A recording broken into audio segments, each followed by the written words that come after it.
Så, idag ska vi prata om något som jag kallar duplicerat intent.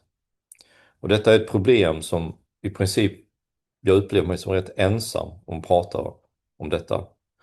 En anledning kan vara att det är ett väldigt trivialt problem på ett sätt. Tråkigt problem. I förhållande till allt som heter AI så är detta ett miserabelt problem, kan jag berätta. Det är inte kul att göra det heller.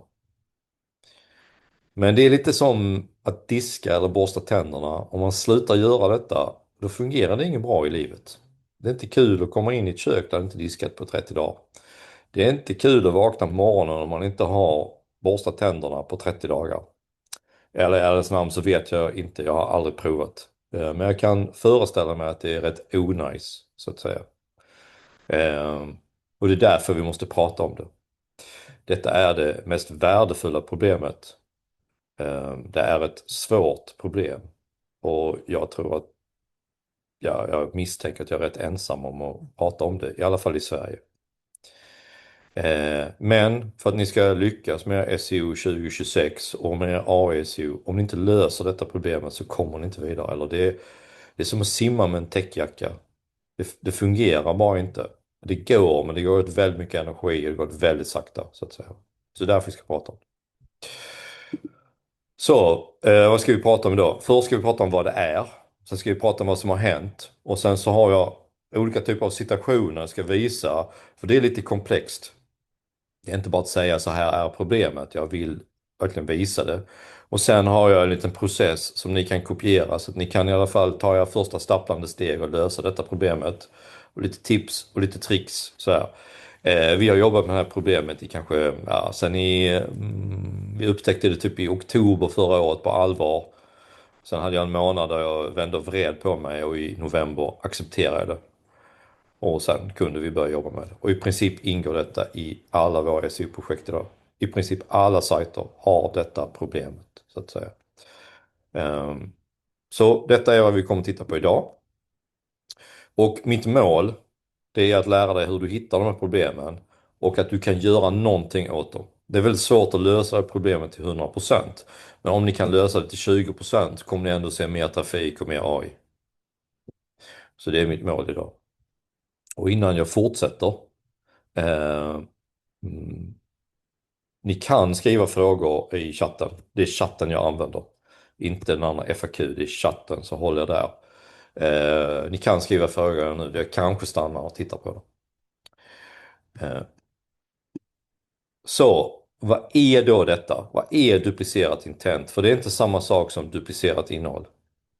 I vissa fall är det, men det är några högre nivåer av abstraktion.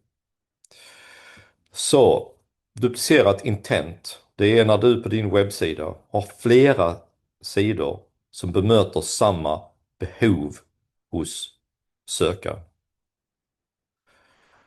Det vill säga, de kan uppnå det de vill på mer än en sida på din webbsida. De kan finna svaret, de kan göra transaktionen, de kan bli en lead. Ja, det finns många handlingar på flera olika sidor. Intentet manifesteras såklart i ett sökord eller flera sökord. Men det är inte sökorden, det är sökarens syfte och det är detta som gör det väldigt, väldigt abstrakt. För sökarens syfte är en abstraktion. Och jag vill illustrera med ett exempel. Så jag har hittat 3 sökord här. De adresserar alla samma intent. Excel för nybörjare. Lära sig Excel. Excel kurs gratis. Alla möter användarens behov. Så om du har de här 3 innehållet på din webbsida, exempelvis då en artikel som heter Excel för nybörjare, en som heter lära sig Excel och sen så har du en kurs. Då kommer alla de här 3 slåss med varandra och du kommer ranka dåligt på alla. Och det är detta som är abstraktionen. Och det är detta som gör det svårt. Vi kommer nu återkomma till den här sliden i slutet och prata mer om detta, så att säga. Men man måste kunna sätta sig in i det här med intent och förstå detta med intent, annars blir detta problemet svårt att lösa. Ibland är det väldigt självklart, men ni ser, det är inte självklart här. Lite självklart är det, men inte helt självklart. Så vad är det då som har hänt? Ja, jag har försökt lägga detta pusslet ett tag kan jag säga. Om vad som har hänt och när det hände och så här. Men det var 2 uppdateringar under andra halvåret förra året. Och jag tror att detta är relaterat till dem. Och anledningen till att vi ser detta är såklart att Google blir skickligare. De blir skickligare på att förstå användaren och har bättre system för att förstå användaren. Men det som också hände under 2026 det var en content tsunami. Jag känner inte googlare på deras kvalitetsavdelning. Men jag är ganska säker på att Google känner sig mer eller mindre attackerade av allt innehåll som bara publicerades. Och det accelererade utvecklingen för dem att bli mycket, mycket bättre på detta. Och här kan ni se konsensus kring uppdateringen i september. Det handlade väldigt mycket om just den här content-tsunamin och att Google ska kunna hantera detta bättre så att säga. Och den andra som hände var i december. Och den tror jag egentligen bara var en fortsättning på den första. Jag hittade lite intressant data. Det är att en av de här verktygsbolagen har gjort research på 100 000 engelska sökord. Och här var det så att 15% av de här 100 000 försvann från första sidan i den här uppdateringen. Så det var en enorm effekt. Och det beror ju inte på att de här 15% var dåliga. För de här 15% har ju tagit sig igenom många uppdateringar tidigare, eller hur? Utan det beror på det här problemet att Google inte klarar av att identifiera vilken som är primär URL för behovet för det här sökordet. Och därmed drabbas man och rankar sämre. Så de hamnar på sidan 2 eller sidan 3 eller sidan 8 så att säga. Och det ni ser här är en graf och kollar ni lite nedåt vänster så ser ni att det är från TopDog. Ni ser att även vi har problem här. Vi har jobbat en del med problem så det är mycket, mycket bättre. Detta är det sista svåra problemet som vi har kvar att lösa. Som ni tittar på faktiskt. Så alla sajter har det. Även proffs som vi hade detta problemet. Så varför har vi då detta problemet? Det beror på 2 skäl. Skäl nummer 1 är det jag nämnt. Den här content tsunami. Det andra skälet är att sådana som jag och många andra har under väldigt lång tid tjatat på alla att producera innehåll och gjort stora contentprojekt där vi har producerat enorma mängder innehåll och publicerat detta. Och de projekten har varit väldigt orienterade mot sökord, inte mot intent. Så sådana som jag och e-commerce managers, alla möjliga som jobbar med webbsidor har producerat stora mängder innehåll och skapat detta problemet. Det är också detta som är utmaningen för oss, att detta måste oskapas, det måste deletas. För att sätta det i en kontext, vi deletade 50% av TopDog i januari månad. 50% av sajten bara försvann. Och vi kommer säkert att delita 10% till innan året är slut. Vi kan lyckligtvis använda osthyvelfaktor mer än köttyxa. Och väldigt många sajter behöver göra detta.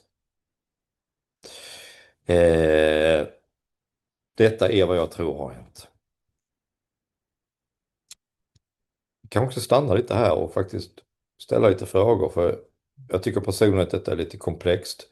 Det är också lite motstridigt mot vad sådana som jag har sagt tidigare, så att säga. Liksom splittrade budskap. Så vi kan stanna här och prata lite om intent, för det är inte en promenad i parken, så att säga. Va? Så om det är någon som har en fråga så bara shoot så ska jag ta itu med det.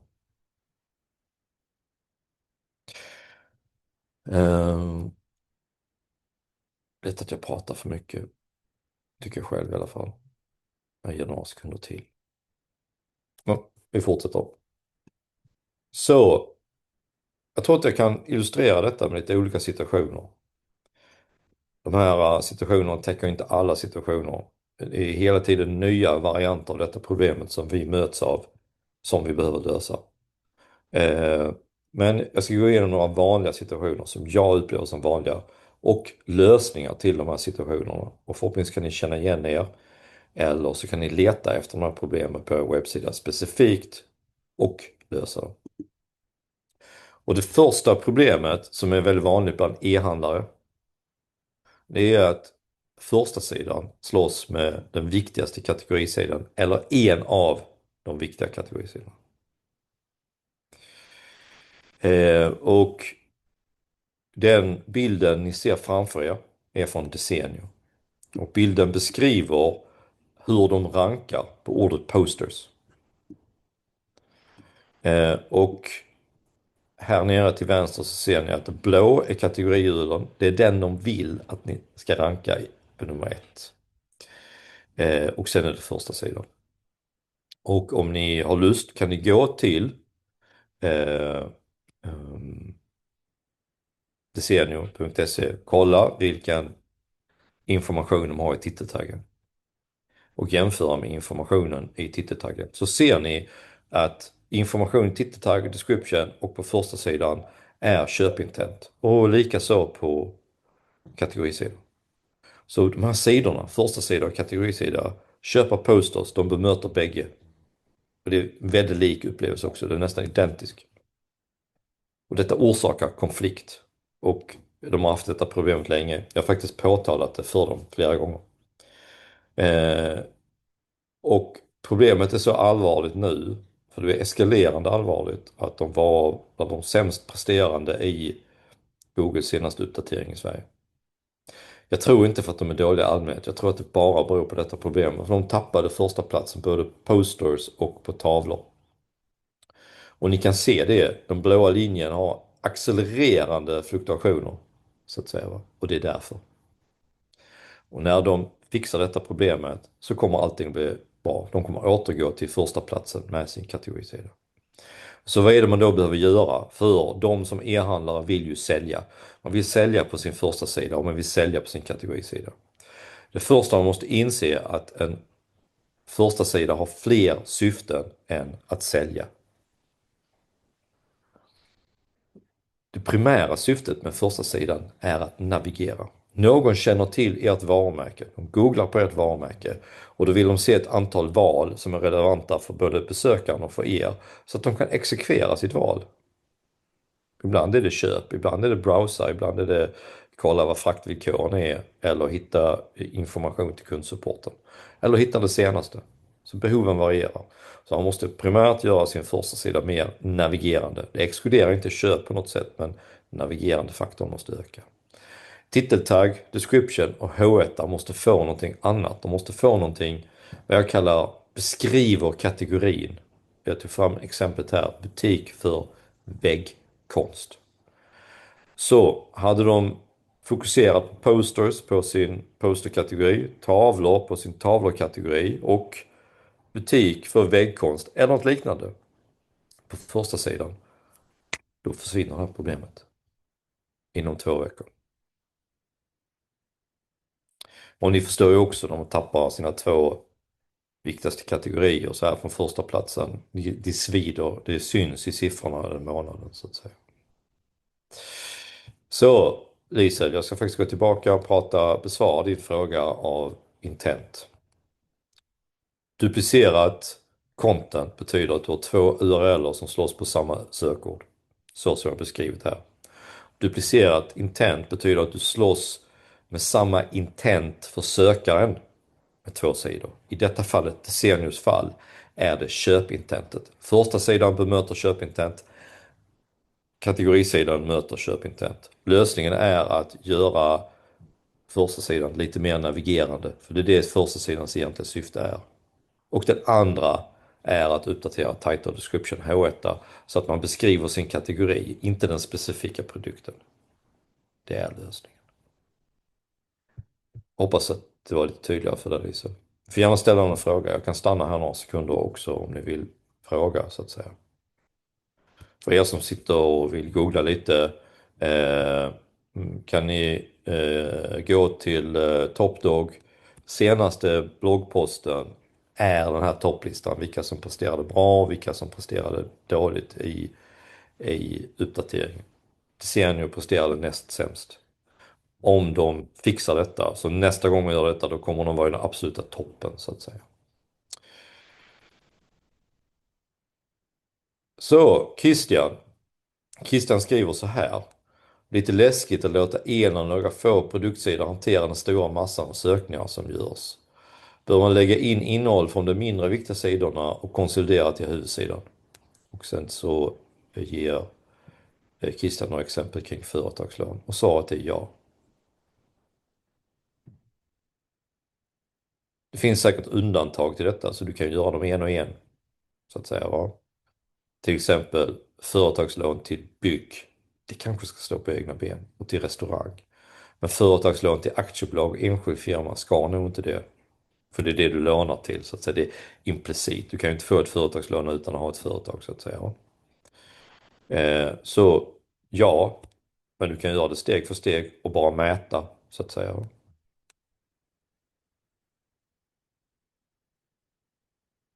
Jag tror att jag besvarar din fråga faktiskt. Mm. Eller så gör vi åt dig.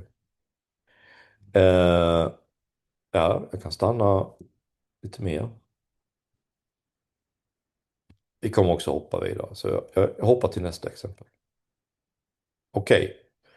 Det absolut vanligaste dupliceringen där ute är att du har på din e-handel en blogg. Samma gäller B2B. Du har en tjänstesida och sen så har du en blogg. Och bloggen har du lagt väldigt mycket tid på att publicera stora mängder innehåll över åren. Och du har såklart då och då nämnt ditt huvudsökord. I vårt fall skulle det kunna vara SEO-byrå eller SEO-byrå för e-handel. Att vi har nämnt det flera gånger. Om man tittar på B2B. I detta fallet så handlar det om ansiktskräm tror jag. Och då kan ni se här. Apohem, hudvård, ansiktsvård, ansiktskräm. Detta är huvudkategorin, den de vill ska ranka. Och ni ser här hur det bara är det som en epileptisk kanin. Den vill inte vara på första platsen. Den sitter och hoppar och det är accelererande hoppande. Ser ni det? Så problemet håller på att accelerera för Apohem. Och här är lösningen att ta bort innehållet. Deleta det. Här ser ni tips och råd. Det är deras content-sektion. Bästa ansiktskräm. I detta fallet hade jag tagit bort den här URLen. Sen så hade jag flyttat det innehållet till kategorisidan. Så var kategorier och sen lite längre ner av enkelhetens skull så diskuterar du vad som är bästa ansiktskrämen. Absolut. Så hade jag gjort. Men ni kan också se här. Här finns det någon ännu mer. En hudterapeut som tipsar om bästa ansiktskräm. Ja, den hade nog fått åka så att säga. Men även den här, ser ni, nu kan jag ingenting om ansiktskräm. Men här kan det till och med vara så att det här med peptider, det är det som ansiktskrämen innehåller. Det man behöver. Jag vet inte, jag är osäker.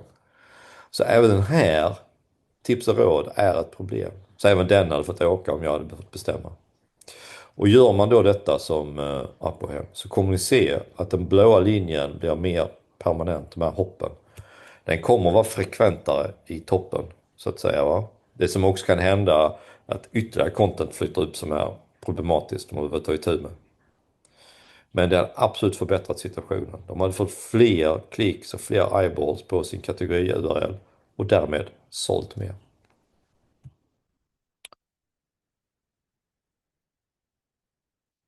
Ska jag stanna för Lise fråga. Vad ska man då ha bloggen till? Ja, du sa den viktigaste frågan Lise. Det är en mycket bra fråga. Vad ska vi med bloggen till?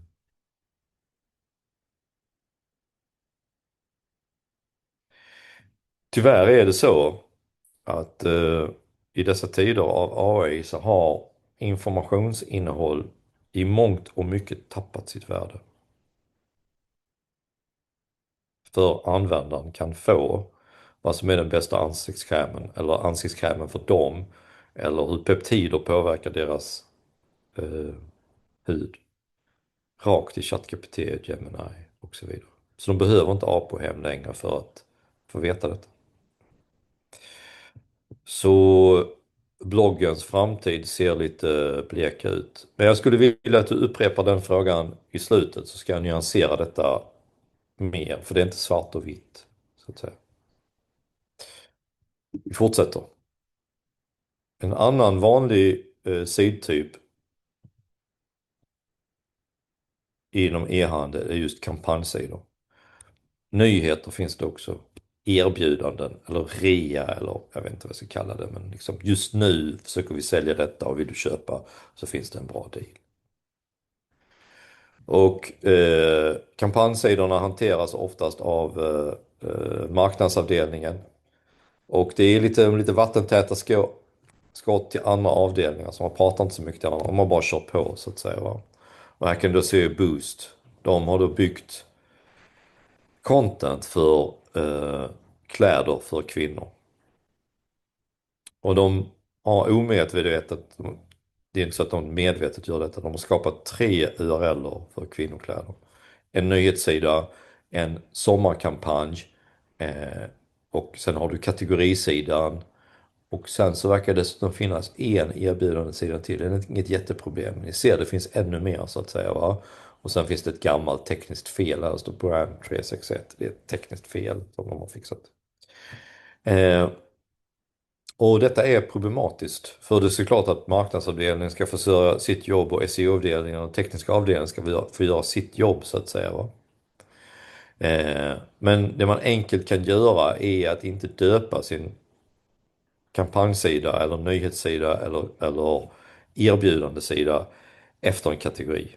Man kan döpa det till sommarerbjudande, sommarkampanj eller till namnet på kampanjen. Ibland så kommer man på lite roliga namn så att säga. Och det löser problemet så att säga. Man kan fortfarande ha ett sommarkampanj och den riktar sig till kvinnor. Det är helt okej. Det kommer inte att störa. Men döp det inte till samma namn så att säga. Det sagt så för vissa branscher så går inte det. Man måste fortsätta prata om det viktigaste sökordet va. Jag kan liksom ordet SEO och SEO-byrå kan du inte riktigt fixa detta så du behöver göra det va.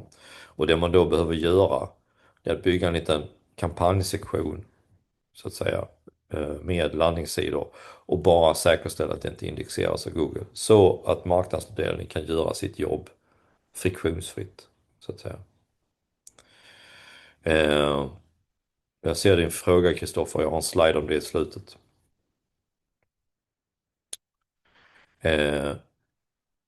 Så det är också ett väldigt vanligt problem och i detta fallet bästa lösningen är deleta och döpa om den här kampanjsidan då eller sin erbjudandesida. Erbjudandesidan heter erbjudande, kampanjsidan heter namnet på kampanjen, rea-sidan heter rea-sidan. Inte ett generiskt sökord så att säga. Så, det är 3 väldigt vanliga situationer. Men det finns väldigt många fler. Jag och min kollega Isabelle som jobbar mest med detta, vi stöter på detta hela tiden. Nya situationer som vi liksom bara, vad är detta? Och det har att göra med den här sökintentionen. För det kan vara så att vår uppfattning om intention och content och kundens uppfattning om intention och content skiljer sig från Google. Och Google berättar ju inte.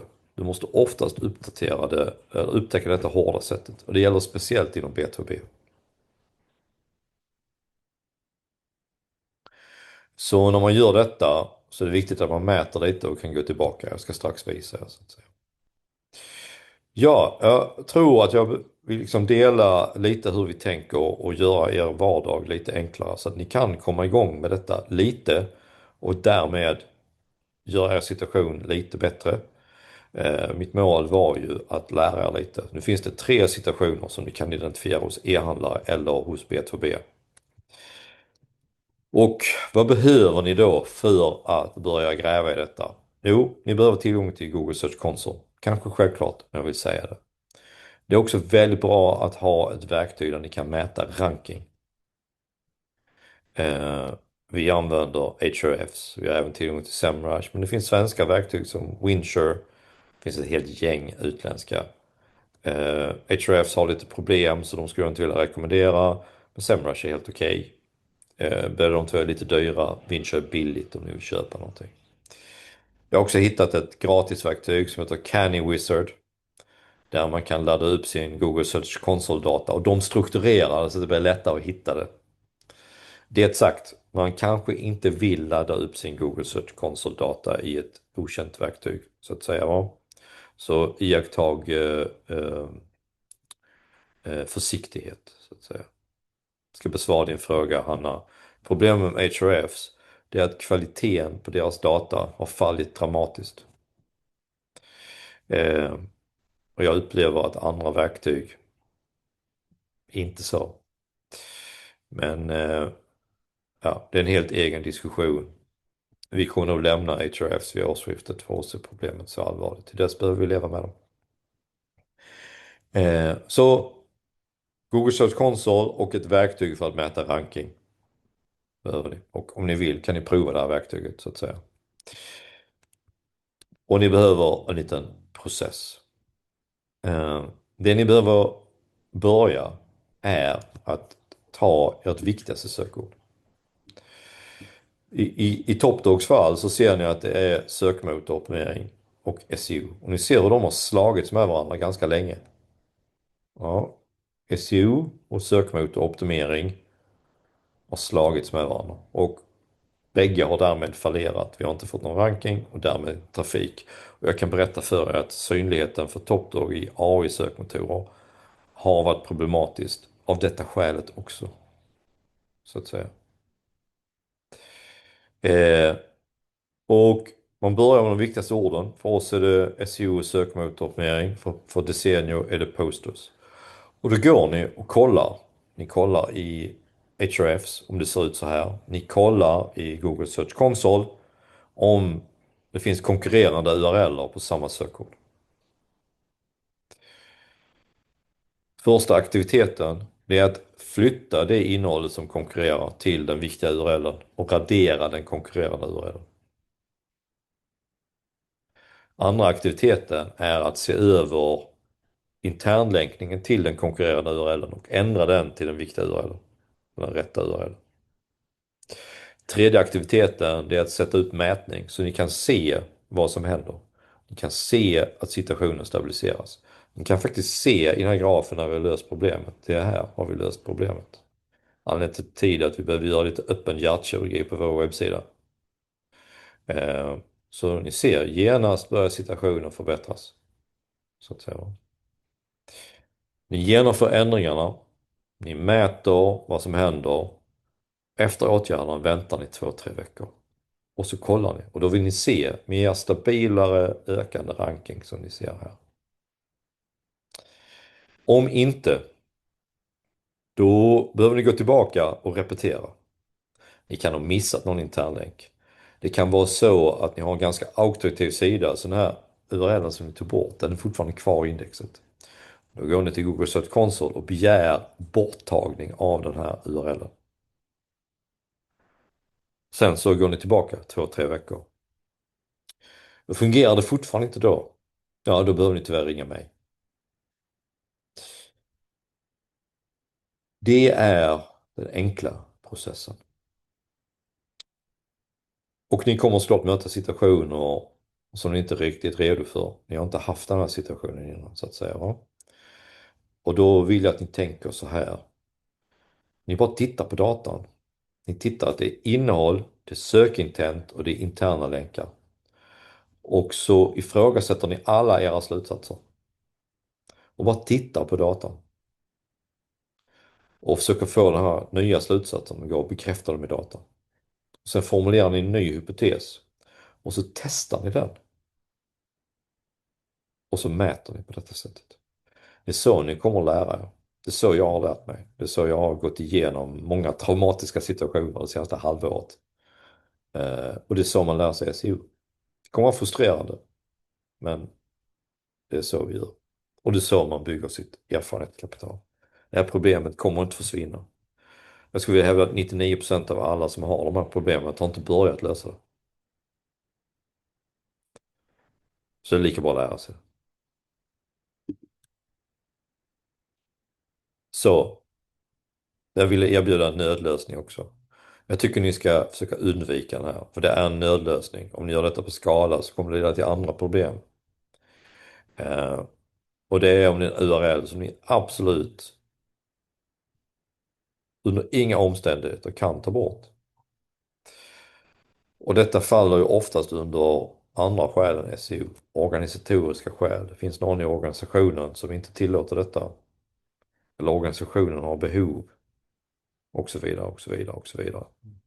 Så det går helt enkelt inte, vare sig ni vill eller inte. Och då använder ni NoIndex. Men jag hade inte, det är en nödlösning som sagt. Försök undvika den så långt det bara går. So if all other things fail, då går ni hit. Så att säga. Nu är vi faktiskt färdiga med presentationen. Jag tog 34 minuter på mig, förlåt. Jag vet inte om jag pratade fort eller långsamt. Eller så, men ni får gärna ge mig den feedbacken. Det var inte helt enkelt att genomföra den här presentationen, så att säga. Det är ett abstrakt problem även för mig.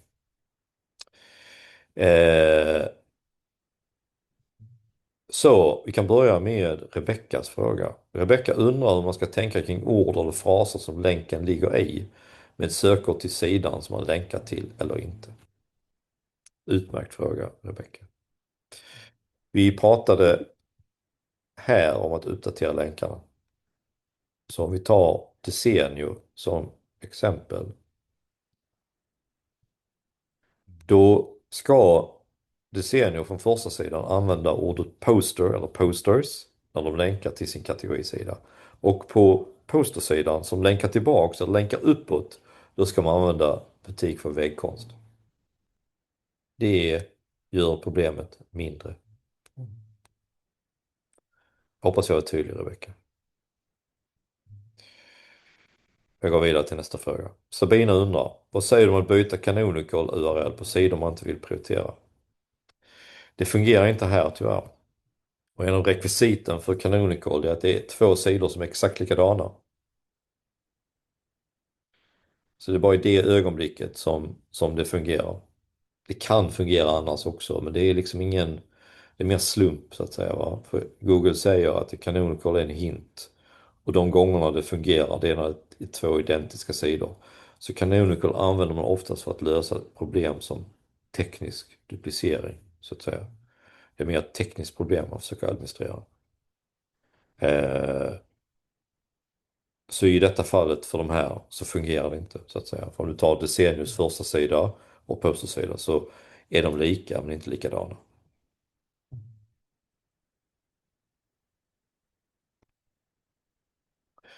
Lisel undrar, jag bygger just nu en ny one-page webbsite för min operasjungande dotter som erbjuder sina tjänster för sång och musik, bröllop och begravning. Det måste väl finnas fördelar att ha allt på en sida. Ja, i detta fallet så kan man ju dela upp det i 3 så att säga. Sång för bröllop, sång för dop, sång för begravning. Så du kan ha en första sida som handlar om operasjungande dotter och sen så har du en undersida som handlar om dop. Operasjungande dotter dop, operasjungande dotter bröllop och operasjungande dotter begravning. 3 olika sidor. Första sidan, 3 olika sidor. Vi kanske kan ta Lisel fråga också om bloggens framtid. Tyvärr är bloggens framtid lite blek i ett perspektiv. Det perspektivet är här generiska content. Vad är en poster? Vad är SEO? Den typen av innehåll har ingen framtid. Google har till och med börjat kalla det ett nytt namn den här säsongen som heter commodity content. Om ni får lust att publicera commodity content så tycker jag att ni ska Försöka ta bort den just och lägga något annat. Vad har då värde? Jo, content har ett värde när ni som varumärkesägare, företagsägare, organisation, myndighet, i viss mån privatperson också, kan tillföra någonting väldigt unikt. Det kan vara en undersökning. Det kan vara specifika kunskaper som inte finns där ute. Så att säga. Research. Åsikter är ju unikt för er. Så att säga. Ska man då skriva en artikel om vad är SEO eller vad är posters, då ska det ju handla om er SEO, inte om SEO i allmänhet. Hur ni tänker specifikt kring SEO. Och tänker ni väldigt likt alla andra, då behöver ni skita i det. För då är ni som alla andra och det finns ingen mening med det. Utan ni måste tillföra väldigt unika perspektiv och då menar jag inte en mening utan hela innehållsbiten måste vara unik enligt er så att säga. Så där har bloggen en framtid. Content kring varumärke, content kring det man erbjuder, content kring värderingar, content kring processer och så vidare. Där finns det fortfarande en stark efterfrågan på content. Och det har också historiskt sett inte varit lika vanligt att man publicerar mycket innehåll kring det. Så det finns ett behov där fortfarande. Så det är framtiden med bloggen, Lisa.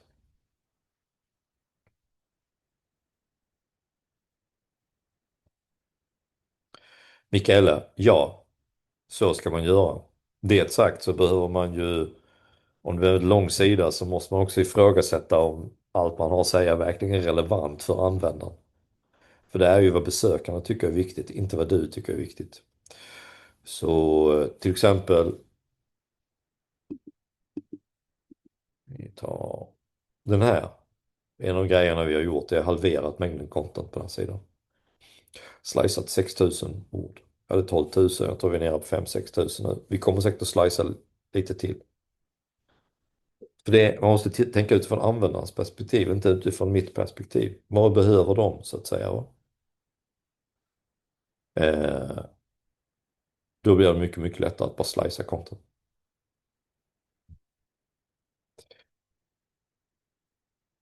Okej, Sofia. Sofia, om man jobbar med redaktionellt content så finns risken att man krockar med huvudsidan då. Där man ska göra intervjuer och så vidare. Hur kan man kringgå huvudinnehåll när det ändå är liknande ämnen? Är det vara unik? Ja, du måste göra det väldigt unikt. Har du ordet plastsmurf på första sidan och sen så intervjuar du plastsmurfar och då är det kanske temat Sarsaparil, det vill säga deras läsk de dricker. Då kan det heta plastsmurf Lars tycker till om Sarsaparil. Då kommer det fungera. Du ser att det är väldigt olika intent så att säga.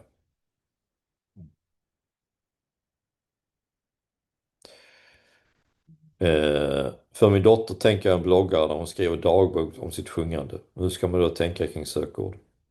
Inte alls. Det finns inget sökperspektiv på det innehållet överhuvudtaget. Det är din dotter som uttrycker sina åsikter. Google kommer ta in det innehållet men de kommer aldrig ranka det. Och det beror ju på att din dotters åsikter är relevant för dig och henne, inte i en större kontext. Och det är okej. Så att säga. Ehm, ja, ni får gärna fortsätta ställa frågor. Jag tycker själv att det är lite komplext. Jag har inte alla svaren så att säga. Så jag har full förståelse om det är lite rörigt och svårt för er. För det handlar om att vi behöver lära om.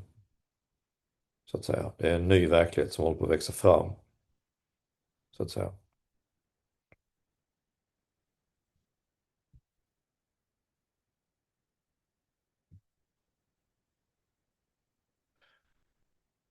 Ja, Beatrice Hegner ställer en fråga. Om unikitet är en prioritet, hur kan du sajter som Dos apotek som ligger i toppen av din lista prestera så bra? Mycket innehåll som finns ju på 1177 och så vidare och så vidare. Jag kommer faktiskt inte ihåg exakt varför de presterade bra, men det finns en sak som besvarar frågan, det är att här pratar vi om innehåll på en specifik sajt som slåss med varandra. Det är fortfarande så att innehåll på andra sajter kan vara lika och man kan ändå slåss med varandra, så att säga. Det är okej. Det sagt så gäller det fortfarande. Det gäller att försöka lyfta fram de unika perspektiven. Det gör det mycket lättare att ranka idag än om man inte gör det, så att säga.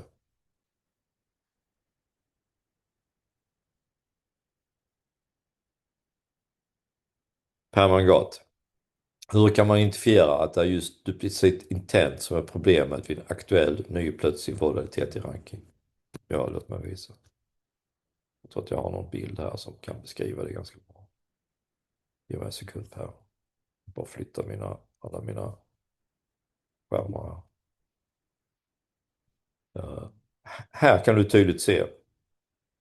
Här är ett fel i HRF som gör att det ser ut så här, va? Men vi kan säga att det ser ut så här, som den gröna linjen här. Allting är bra, allting fungerar om man är på topp 10. Och sen så börjar det se ut så här. Ett flipperspel. Det är ett typexempel på att Google har ändrat, så att säga. Och om du kollar din egna sajt så skulle jag gissa att det är accelererande flipperspel för er någon gång under andra halvåret. Och skulle jag gissa månad så är det oktober eller november, men jag är inte 100% säker. Jag hoppas att jag besvarar din fråga, Per. Det man också kan se, för man tar Per sajt, Per jobbar på SBAB, vilket är, om du är bolån, och så bolån och SBAB är samma sak. Så starkt är deras varumärke. Så Google vill inte göra någonting med er webbsida. Så när det börjar hända dåliga grejer, då har det gått rätt långt. Så just den här kopplingen mellan varumärke och ämne, när den är väldigt stark, då tar det väldigt mycket längre tid innan man ser de effekterna i trafik och konverteringar. Men det syns redan innan, så att säga. Så driver ni en webbsida som är ett starkt varumärke med så här 1 miljon varumärkessökningar i månaden. Ja, då kommer man undan med väldigt mycket, så att säga. Och det är så det ska vara, det är inte rätt eller fel, så att säga. Jag hoppas att jag besvarade. Så Rebecka, kan en sida bli för lång? Ja. Användarna gillar inte de här väggarna av innehåll. Man måste tänka till kring vad användaren vill ha. Och hur man vill ha det. Och hur man paketerar komplexa budskap på en webbsida så att de kan ta det till sig. En vägg av content är oftast inte det bästa sättet att kommunicera det.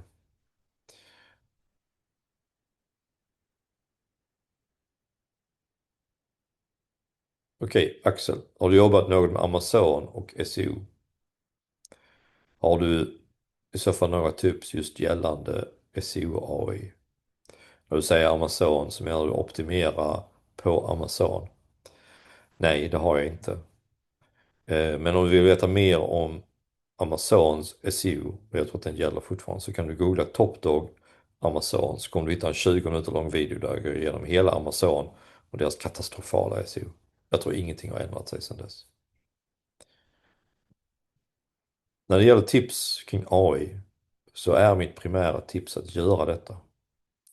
När ni reducerar mängden duplicerat intent problematik så leder det till bättre närvaro i AI-sök. Detta är den stora blockelsen för 4 av 5 företag när det gäller AI. Och man kommer inte vidare i AI om man inte löst detta. Hoppas jag besvarade din fråga, Axel.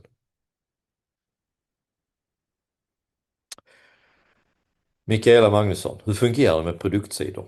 Det kan ju vara extremt likadana texter och innehåll sinsemellan, ofta identiska. Jättebra fråga, Mikaela. Vi har faktiskt inte hittat så mycket problem kring det ännu, vill jag tillägga. Jag har inte löst alla problemen ännu. Men problemet verkar vara mindre där. Jag satt faktiskt och letade efter några sådana exempel men hittade inga. Men de finns. Jag har jobbat med en kund där den här problematiken finns. Och vi har ännu inte lyckats lösa det på ett bra sätt. Och varför det finns hos den kunden vet jag faktiskt inte. Så vi hoppas att du inte har detta problemet. Men om du har det så hade jag inte börjat titta på innehållet. Jag hade börjat titta på strukturen på webbsidan, så att säga. Kvaliteten på kategorierna. Duger de verkligen? Jag hade börjat där, så att säga, i syfte att göra kategorierna bättre utan att röra produktsidan.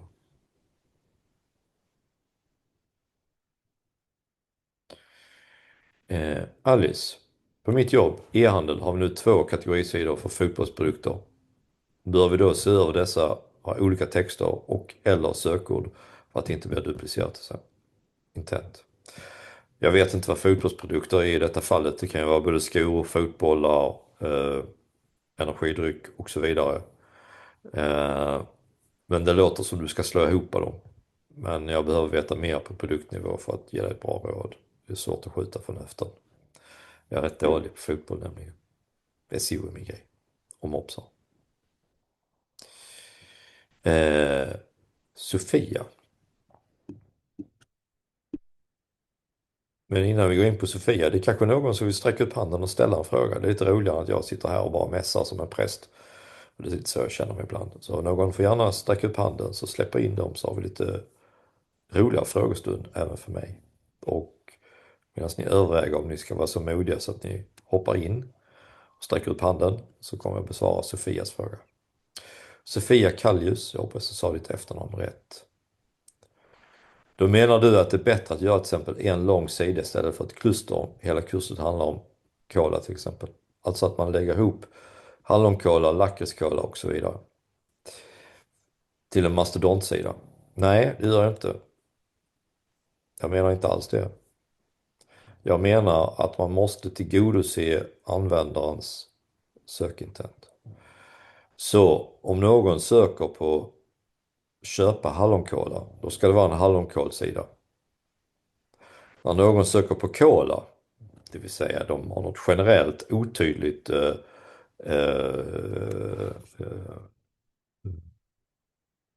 behov, då ska man ha en kategorisida eller en auktoritativ artikel. Så man måste titta på intentet, och är det specifikt skilt, då behöver det specifikt olika sidor. Är det samma intent, ja då ska man ha samma sida. Det är detta som gör det svårt. Jag skulle hänvisa dig att läsa sliden om gratis Excel-kurser många gånger. För det är inte alls lätt att identifiera intent. Men så som du har skrivit kola så är det separata intent, jag är ganska säker på det.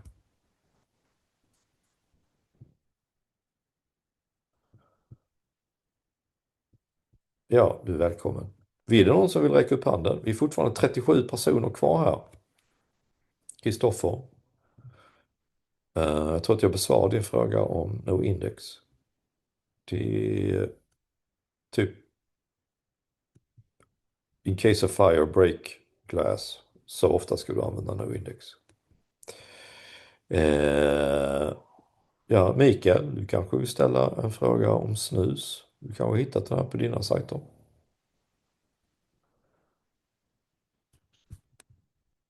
Ja, det skulle vara trevligt att ta en pratfråga. Vi kan absolut ställa fler frågor. Klockan är 12.51, det är lugnt. Jag hann äta lite innan webbinariet så att jag är laddad, och Malte sover fortfarande. Han har inte ens märkt att vi har startat, om jag ska vara helt ärlig. Och Mikael, jag har inte kollat på er sajt, men jag är ganska säker på att ni har någon typen av problematik på sajterna. Anledningen till det är att 70% av alla e-handlare har den här typen av problematik.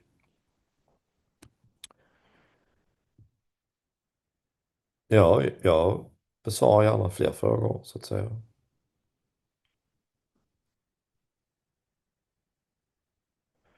Christian Rosberg. Finns det fortfarande förutsättningar att bli en auktoritet inom ett nischat område, vilket man innebär att bli källhänvisad från AI-sök även för så kallad commodity content? Ja, men varför skulle det vara det?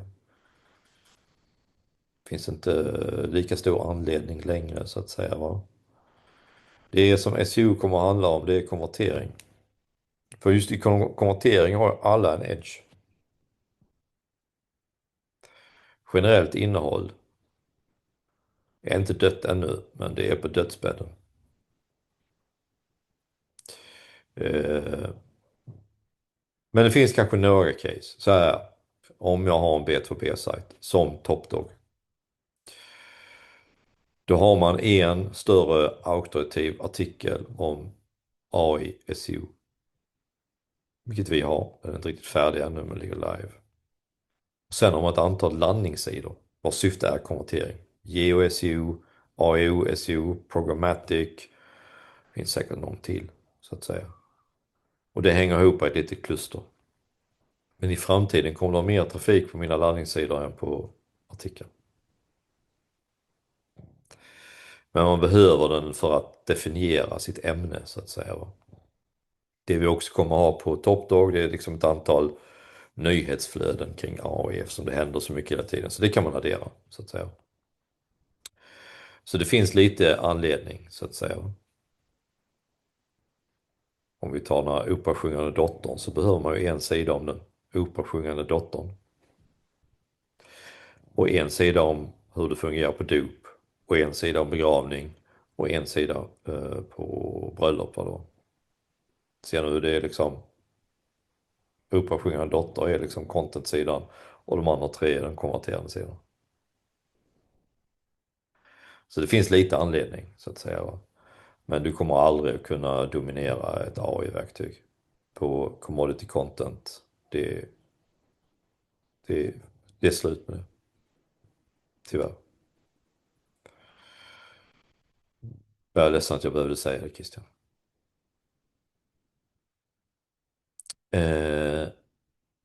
Katarina. Jag säljer också posters och har lyckats komma upp i söket trots decennier enorma dominans. Jag är en liten rackare som gör mina egna posters och har ett litet utbud. Hur ska jag tänka för att helst konkurrera ut decennier totalt? Jag skulle nog inte tänka så mycket SEO överhuvudtaget faktiskt.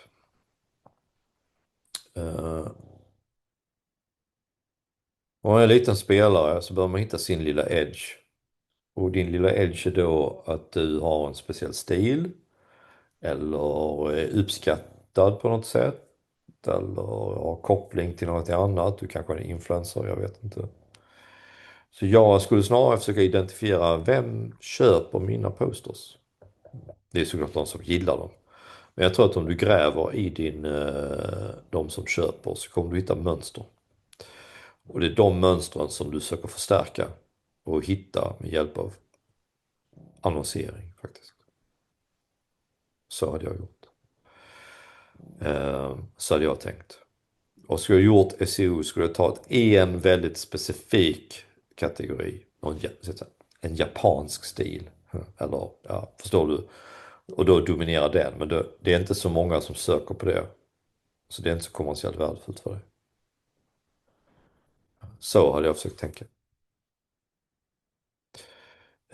Jag tror det finns en sajt som heter Andy OK. Deras grej verkar vara att de har kopplat andra värderingar till sina posters kring välgörenhet. Och det är deras grej. Så på så sätt kan de konkurrera med hjälp av annonsering. Och behöver inte bry sig om det. Så jag har försökt hitta min väg till marknaden. Så att säga. Och gör det, då kommer SEO följa efter dig. Du kommer upptäcka att om du hittar den vägen då blir det mer trafik. Bara för att du gör det rätt så att säga.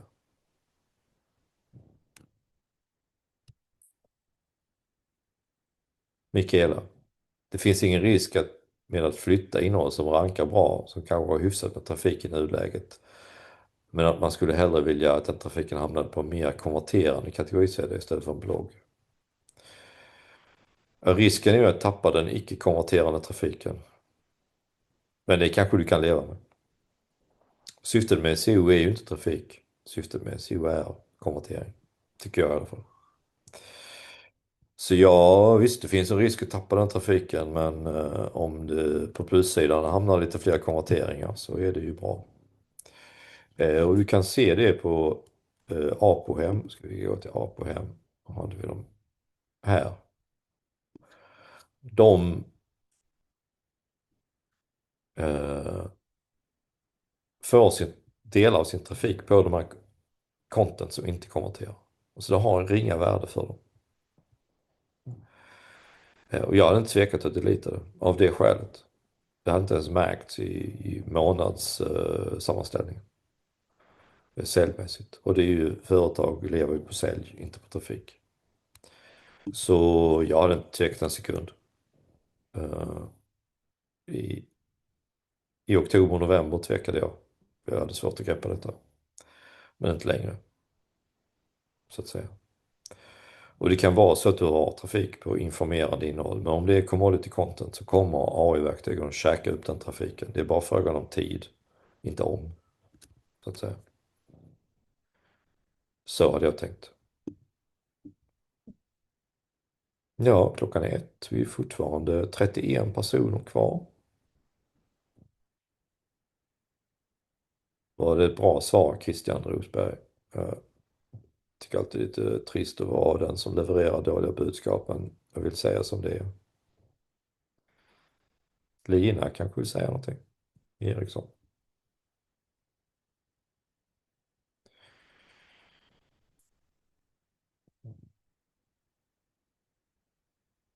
Okej, Johan Värnerby undrar hur mycket väger hans schema markup in mot sitt content för att skilja internt på sökmotorerna? Jag har faktiskt inte märkt någon skillnad alls. Men det är en bra fråga. Jag borde undersöka det närmare faktiskt. Jag går väldigt mycket på trafik och ranking. Och försöker att inte värdera så mycket. För jag upptäckte att varje gång jag började värdera så gick det åt skogen. Vad jag tycker är rätt. Här behöver man vara väldigt, väldigt datadriven och bara titta på datan framför en, inte sina egna åsikter. Okej, jag ser duplicering. Det verkar som om grönt är ett problem. Okej, jag tar bort grönt. Jag värderar inte det. Jag tar bort det. Jag mäter och så ser jag en förbättrad situation. Inte fullständigt för att det finns andra färger. Orange. Jag tittar på är orange ett problem. Jag kanske inte kan delita den. Men jag kan uppdatera innehållet och mäta. Så lyckas jag ta mig vidare faktiskt.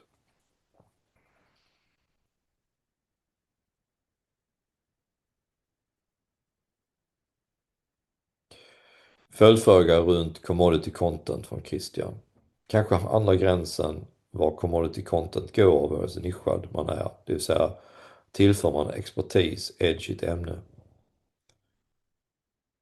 Än så länge vill ju AI-modellerna på nätet fortfarande hänvisa till en källa som kan anses ha experter i ämnet.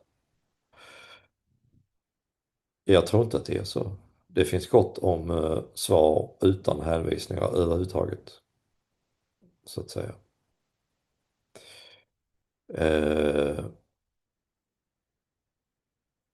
Men om du ska göra content så är det ändå så att det måste ju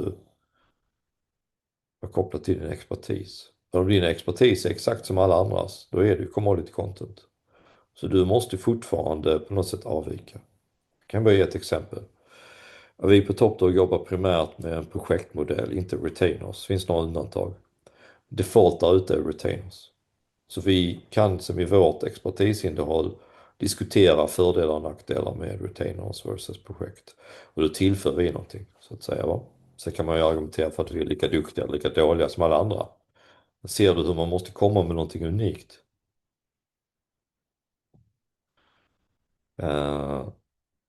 Ville bara nyansera. Jag hoppas att jag besvarar frågan Christian. Önskar samma till dig Eva. Kan prata i allmänhet. Ni kommer få den videon skickad till er. Jag skulle föreslå att ni startar ett konto på en gratistjänst som heter Notebook LM. Plugga in video och presentation där så kan ni ställa frågor. Och ni får mina svar byggt på det jag säger här. Väldigt enkelt, gratis, Google-tjänst. Säkert och tryggt. Ni kan till och med göra om innehållet till quizar och sånt där. Jag skulle bara vilja rekommendera det innan vi går vidare. Jag tror kanske att vi börjar bli färdiga. Vill göra som Eva och önska er alla en fin sommar. Jag hoppas jag kan ha fler webbinarier till hösten. Jag funderar på att göra AI, SEO, hur man gör som första webbinarie. Man vill ju såklart ha uppmärksamheten så att säga. Men ni får gärna nyansera en bild och skicka förslag på ämnen som ni tycker att vi ska ha. Tack alla, jag önskar en fin sommar.